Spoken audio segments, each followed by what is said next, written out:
Assalamualaikum warahmatullahi wabarakatuh. Selamat pagi teman-teman. Perkenalkan saya Sri Wahyuningsi Raisi, NIM 200911012107 dari kelas Kepasifikan C, Prodi Sastra Inggris.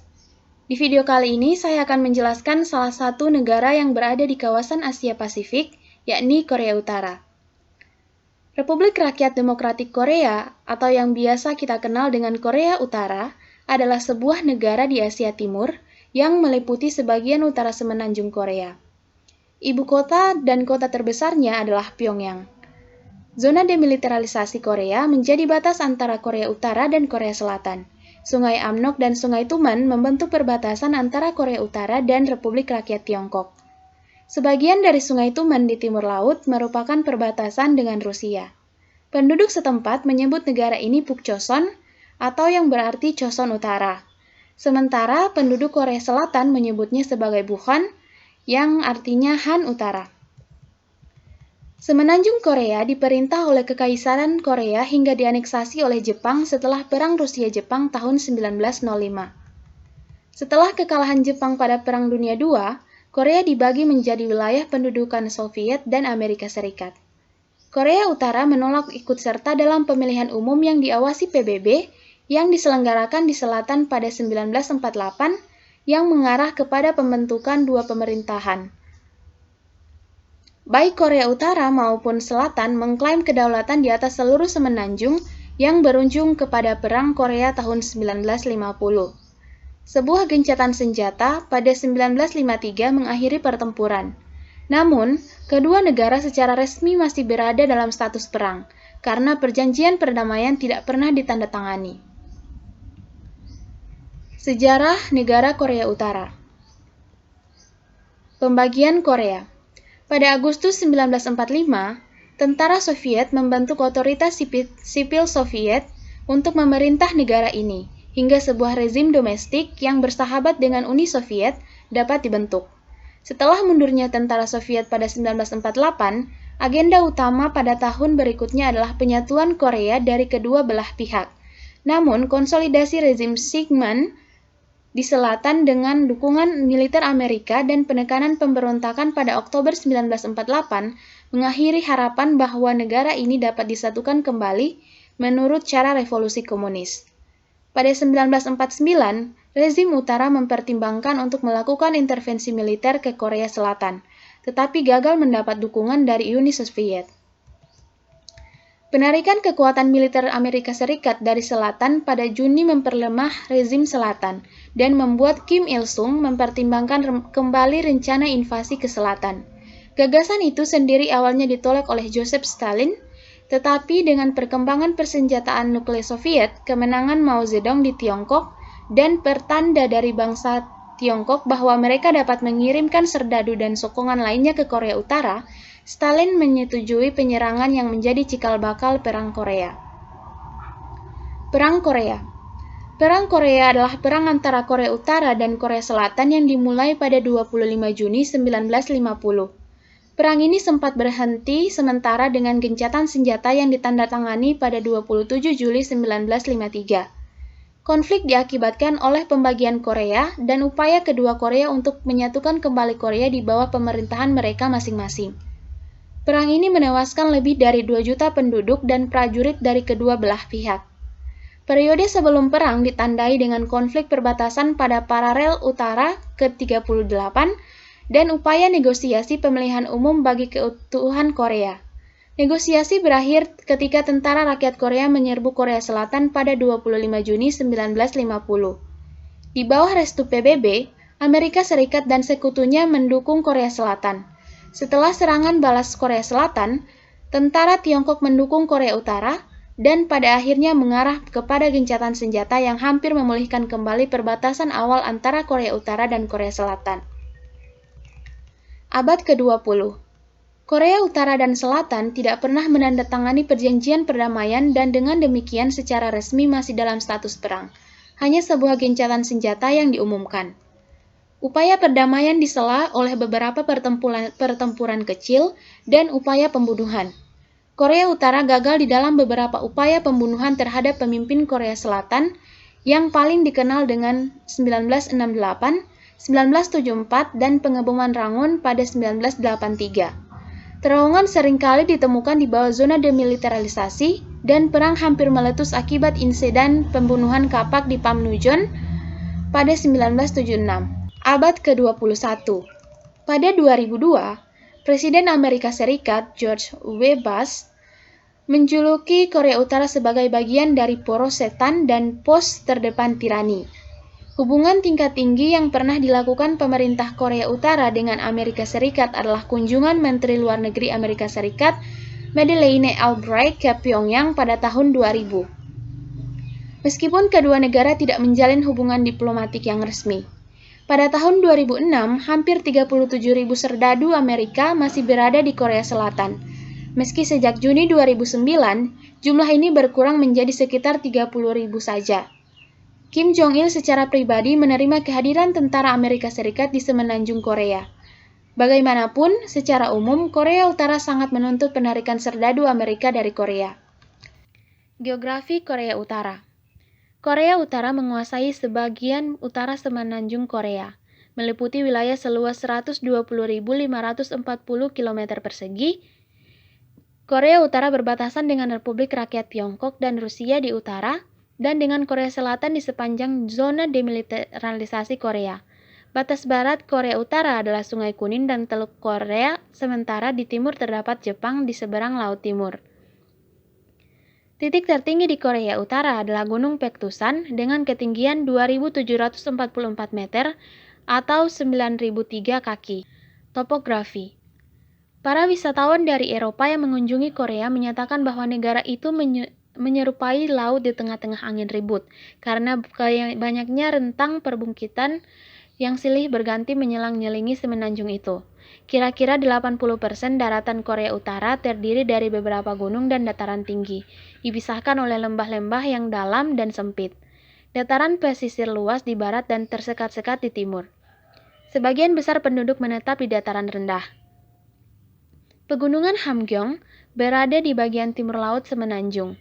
Memiliki banyak puncak tinggi seperti Gwanmosan pada ketinggian sekitar 1.756 meter atau 5.761 kaki. Pegunungan besar lainnya adalah Pegunungan Rangrim yang terletak di bagian utara tengah Korea Utara dan membentang pada arah utara-selatan, membuat komunikasi antara bagian barat dan timur negara ini cukup sulit. Iklim. Korea Utara memiliki iklim kontinental dengan 4 musim yang berbeda-beda. Musim dingin yang panjang membawa cuaca dingin dan cerah, berpadu dengan badai salju sebagai akibat dari angin utara dan barat laut yang berhembus dari Siberia. Sepanjang musim dingin, rata-rata hujan salju turun selama 37 hari. Cuaca di wilayah pegunungan utara cenderung buruk, sementara itu musim panas cenderung singkat. Panas lembab dan berhujan karena adanya angin muson dari selatan dan tenggara yang membawa uap air dari Samudra Pasifik. Angin taifun memengaruhi semenanjung itu paling tidak sekali setiap musim panas. Musim semi dan musim gugur merupakan musim peralihan yang ditandai oleh suhu yang sedang dan angin yang bervariasi, dan memberikan cuaca yang paling nyaman. Bencana alam diantaranya kekeringan panjang di penghujung musim semi yang seringkali diikuti oleh banjir. Terkadang terjadi badai tropis di sepanjang permulaan musim gugur. Politik. Korea Utara adalah negara yang menyatakan secara sepihak sebagai negara juche, yakni percaya dan bergantung kepada kekuatan sendiri. Pemujaan kepribadian terhadap Kim Il-sung dan Kim Jong-il dilakukan secara terorganisir. Setelah mangkatnya Kim Il-sung pada 1994, ia tidak digantikan melainkan memperoleh gelar Presiden Abadi dan dikuburkan di Istana Memorial Kumsusan di Pyongyang Pusat. Meskipun kedudukan presiden dipegang oleh Kim Il-sung yang telah meninggal, kepala negara de facto adalah Kim Jong-un, yang kini menjabat sebagai Ketua Komisi Pertahanan Nasional Korea Utara. Badan legislatif Korea Utara adalah Majelis Tertinggi Rakyat, kini diketuai oleh Kim Yong-nam. Tokoh pemerintahan senior lainnya adalah Kepala Pemerintahan Kim Yong-il. Hubungan luar negeri. Korea Utara telah memelihara hubungan yang akrab dengan Tiongkok dan Rusia sejak lama. jatuhnya komunisme di Eropa Timur tahun 1989 dan pecahnya Uni Soviet pada 1991 berdampak pada semakin berkurangnya bantuan kepada Korea Utara dari Rusia. Meskipun Tiongkok tetap saja memberikan bantuan penting, Korea Utara memelihara ikatan yang kuat dengan sekutu sosialisnya di Asia Tenggara yaitu Vietnam, Laos, dan Kamboja. Korea Utara telah memulai pembangunan pagar perbatasan Tiongkok-Korea di perbatasan utara sebagai tanggapan bagi harapan Tiongkok yang ingin mengekang para pengungsi yang melarikan diri dari Korea Utara. Sebelumnya, perbatasan antara Tiongkok dan Korea Utara hanya diawasi oleh sedikit petugas patroli. Sebagai akibat dari program senjata nuklir Korea Utara, pembicaraan 6 pihak diselenggarakan untuk mencari penyelesaian damai terkait ketegangan di antara dua pemerintahan Korea, Federasi Rusia, Republik Rakyat Tiongkok, Jepang, dan Amerika Serikat. Militer. Kim Jong-un adalah komandan tertinggi Tentara Rakyat Korea dan Ketua Komisi Pertahanan Nasional Korea Utara. Tentara Rakyat Korea adalah nama untuk Angkatan Bersenjata Korea Utara. Tentara ini memiliki 4 cabang, Angkatan Darat, Angkatan Laut, Angkatan Udara, dan Departemen Keamanan Negara. Menurut Departemen Luar Negeri Amerika Serikat, Korea Utara memiliki angkatan darat terbesar kelima di dunia, diperkirakan sebesar 1,21 juta personel, dengan kira-kira 20% pria berusia 17-54 tahun di dalam angkatan darat. Korea Utara memiliki presentasi personel militer per kapita tertinggi di dunia, dengan sekitar 1 serdadu terdaftar untuk setiap 25 warga negara. Strategi militer Korea Utara dirancang untuk menyusupkan agen dan menyabotase di belakang barisan musuh pada saat perang. Tentara Rakyat Korea memiliki berbagai perlengkapan, meliputi 4.060 tank, 2.500 APC, 17.900 artileri termasuk mortir, 11.000 senjata pertahanan udara, 915 kapal perang, dan 1.748 pesawat tempur. Ekonomi. Korea Utara memiliki ekonomi komando yang terindustrialisasi, autarkik, dan sangat terpusat. Dari 5 negara sosialis yang tersisa di dunia, Korea Utara adalah salah satu dari 2 negara bersama-sama dengan Kuba, dengan ekonomi yang dimiliki negara dan direncanakan oleh pemerintah sepenuhnya. Kebijakan isolasi Korea Utara berarti bahwa perdagangan internasional sangatlah dibatasi. Korea Utara mengeluarkan undang-undang pada tahun 1984 yang memperbolehkan investasi asing melalui joint venture, akan tetapi gagal mengundang investasi yang berarti. Pada tahun 1991, zona ekonomi khusus Rason didirikan, dengan tujuan menarik investasi asing dari Tiongkok dan Rusia. Perusahaan-perusahaan Tiongkok dan Rusia telah memperoleh hak untuk menggunakan pelabuhan di Rason. Investor Tiongkok telah merenovasi jalan dari Rason ke Tiongkok, dan pekerja kereta api Rusia merenovasi jalur kereta api dari Rason ke Rusia. Gaji rata-rata Korut adalah sekitar $47 per bulan. Meskipun terdapat masalah ekonomi yang substansial, kualitas hidup rakyat terus membaik dan upah pekerja terus meningkat. Pasar swasta berskala kecil disebut Jan Madang, hadir di seluruh penjuru negara ini dan melayani penduduk dengan makanan dan komoditas tertentu dari impor yang ditukar dengan uang, dengan demikian membantu mencegah kelaparan. Perdagangan luar negeri. Tiongkok dan Korea Selatan masih menjadi penyumbang terbesar bantuan makanan kepada Korea Utara. Pada Juli 2002, Korea Utara mulai bereksperimen dengan kapitalisme di kawasan ekonomi khusus Rajin Sonbong dan kawasan industri Kaesong.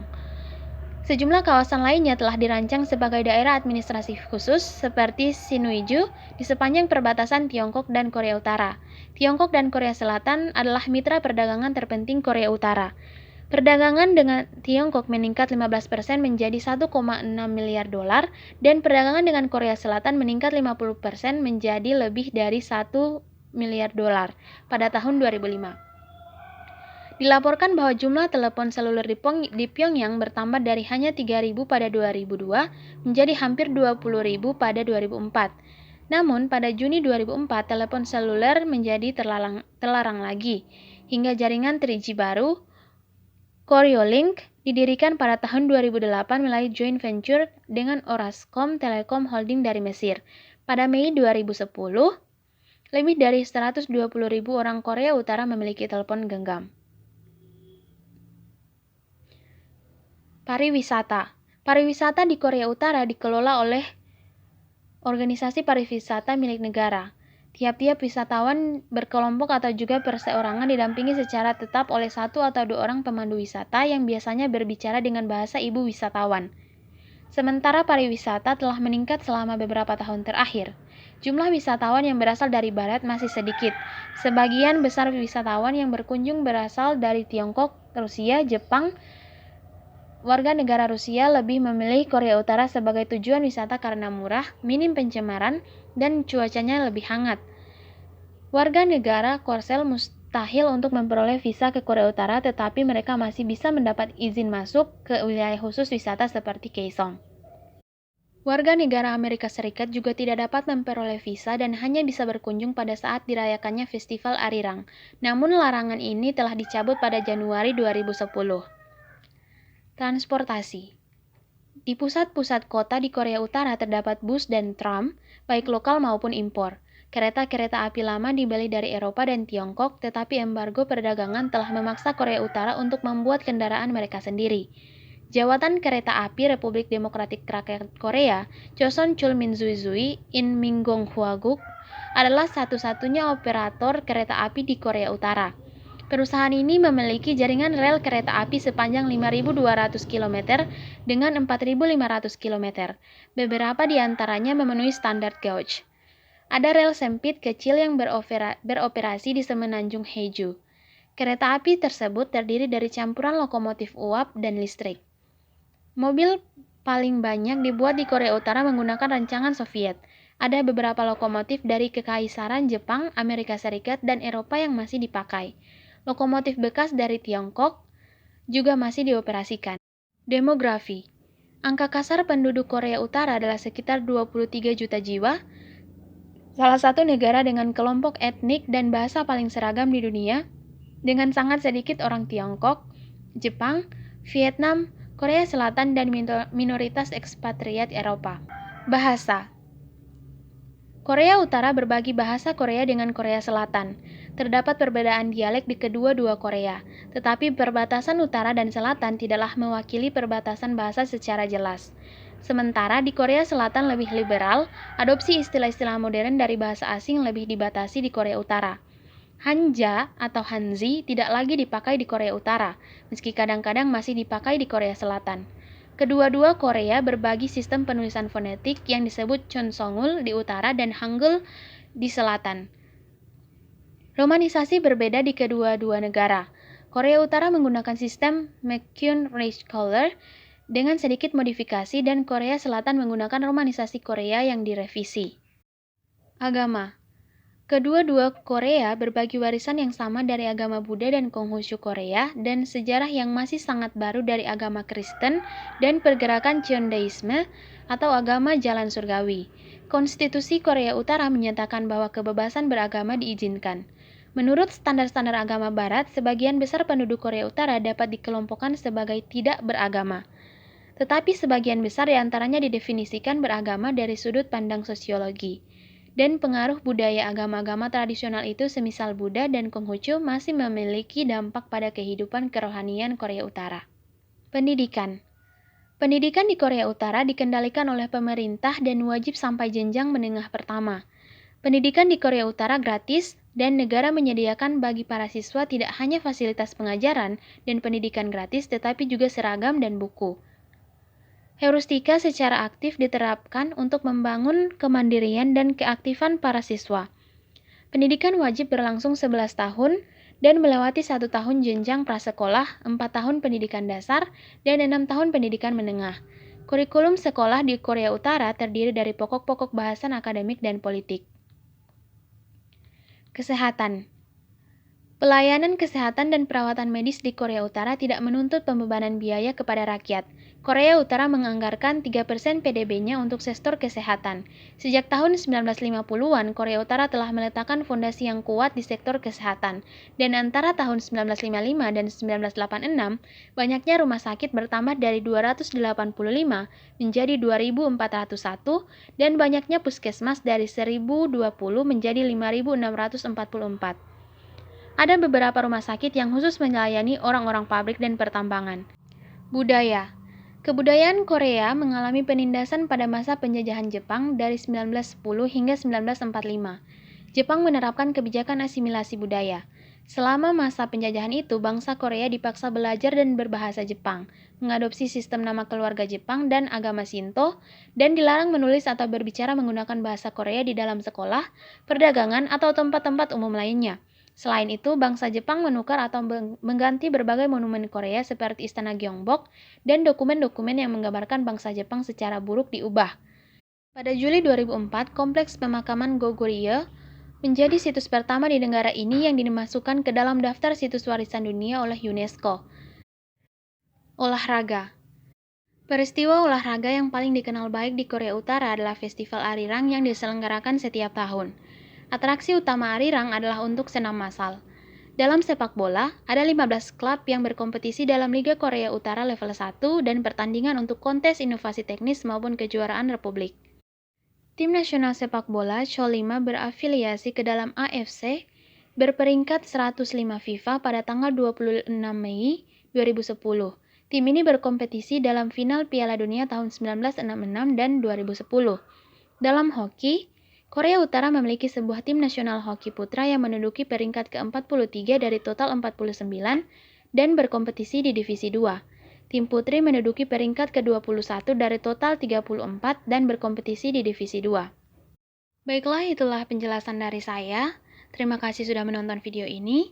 Jangan lupa untuk like, comment, and subscribe.